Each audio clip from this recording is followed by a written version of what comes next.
if you let it, the drift will always return. So the drift doesn't come in shouting and roaring and kicking doors in and be like, I'm here.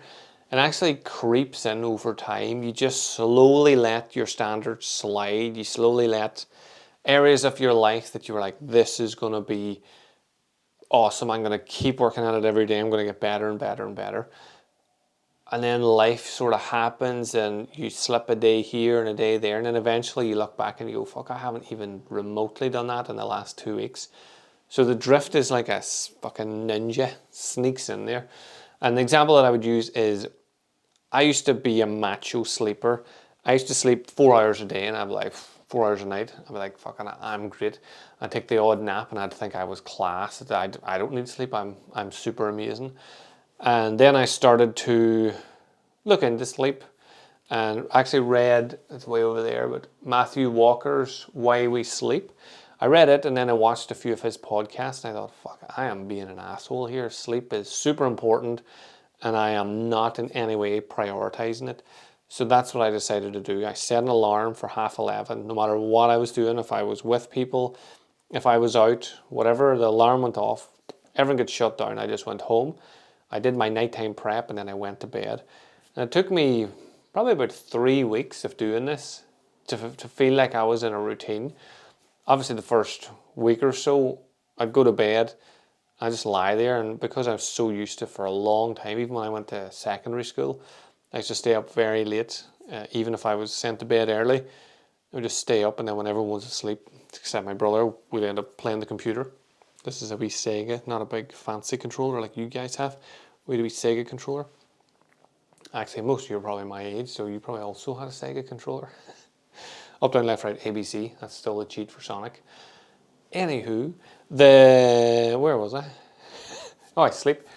So, so the sleep took me a while because I just was so used to it. It was a very long time of this bad habit. But eventually it started working. I started to realize that actually I feel a lot. I didn't realize I was sluggish until I wasn't. I didn't realize I was tired until I wasn't. So I was full of energy. I had more energy for training, for my talks. Like sometimes I would drive 4 hours to do a talk for an hour and then drive back. And adrenaline would get me through the talk and I'd be super pumped and I would do it. But then when I fixed my sleeping pattern, the drive was much easier. The talk was much easier. I didn't have to rely on adrenaline, and so I didn't have an adrenaline dump after. And the drive home was easier and I just slept better. But some gigs ran late and then some people came to visit and then some things happened and life happened, and then I noticed maybe about 2 weeks in I was starting to get tired again, and then I realized, well, I didn't even have to realize because I journal. I was able to go through and look and go, like, why the fuck am I sluggish? So this is one of the main reasons I think people should journal. I was going to say juggle, which you also should do. It's fun. Journaling is such a simple way. Whenever, instead of you sitting and thinking, oh, I don't feel myself, I don't feel 100%. If you said that to me and I say, well, what does that mean? What does 100% feel like, and what's the difference? You'd go, oh, you know, I don't feel myself. Like, that doesn't make any sense, and you can't do anything with that information. But whenever I would sit and go, fuck, I don't feel 100% today, I don't feel myself, I can go up and look at my journal and go back through the week and then go, here, I haven't been eating right, or I haven't trained, or my sleeping pattern's fucked up again. I have all this data that I can work on. So when you're sitting thinking, oh, I just don't know, and then you take a day of just moaning and moping about because you don't know what's wrong with you, I'm able to go 5 minutes and find out why I am feeling the way I'm feeling and what the difference is. Plus, I have a good understanding of what I feel like when I'm 100%. So my self-awareness kicks in quicker and I go, I'm not feeling 100%. Even if I'm only feeling 90%, instead of waiting till I feel about 60% and feel sluggish and tired and sick and ill and just like, what the fuck? I'm able to cut that off faster. So I actually used to, when I worked with people trying to lose weight, I used to give them like almost like a bombardment of information, so much information that, like, for easy thinking, imagine you've got so much information, you're at the top of a flight of 100 stairs and you know every single step of the way there, so you know 100 steps to get there. Whereas in the past, you were at the top of a flight of 100 stairs, but you only knew 2 things: move more, eat less.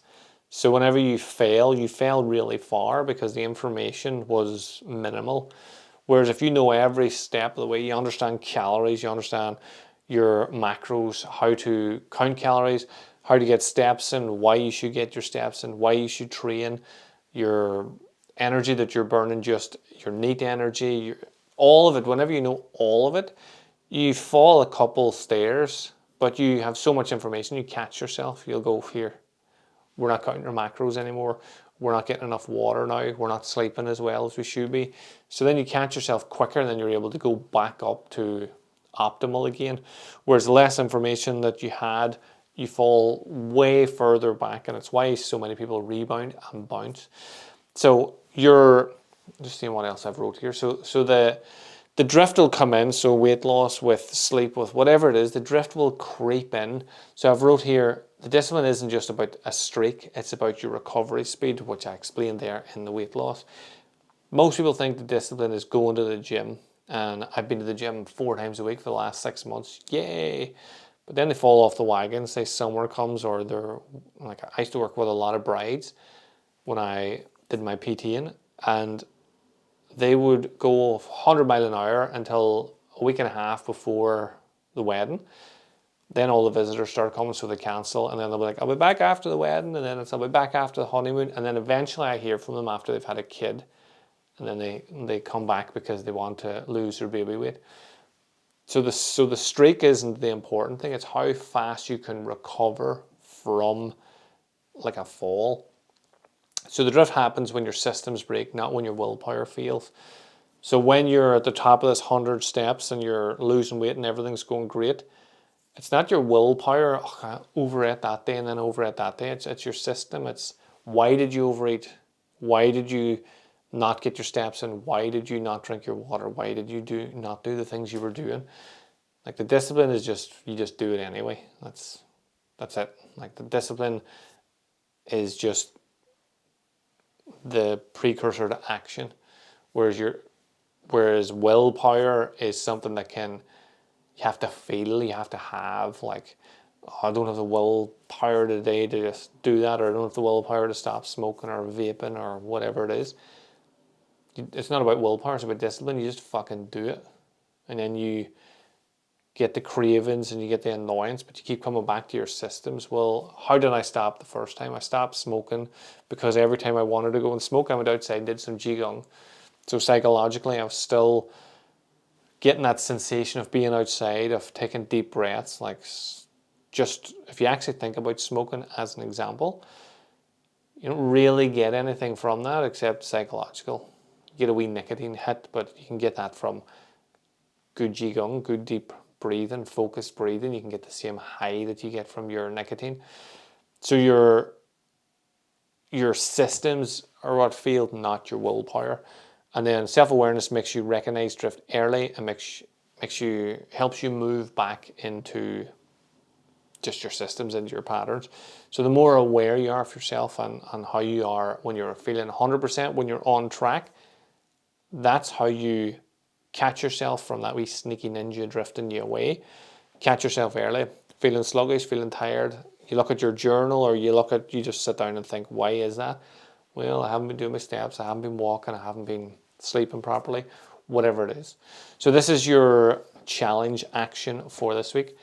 Catch the drift. So track yourself this week. So do it in your journal if you have to, or just write it down on your phone, or do video vlogging, whatever it is that you want to do. Notice where you slipped, write it down, or video vlog, and then make one clear move to tighten that gap. So the drift is natural, but staying there is a choice. So if you end up staying there, that's you deciding to stay there, or you're so unaware of yourself that you've got different fucking problems to deal with. You need to build some self-awareness. Go back a few episodes and start to develop self-awareness. So catch the drift. Feel free to reach out to me and let me know. Maybe you're struggling. You notice a pattern. I keep getting to a certain stage and then I fall back. Maybe I can help you with that. Maybe I can't, or I can point you in the direction of someone else who can. So feel free to let me know how you get on with that. Have a super awesome day, whatever you get up to, and I'll chat to you again soon.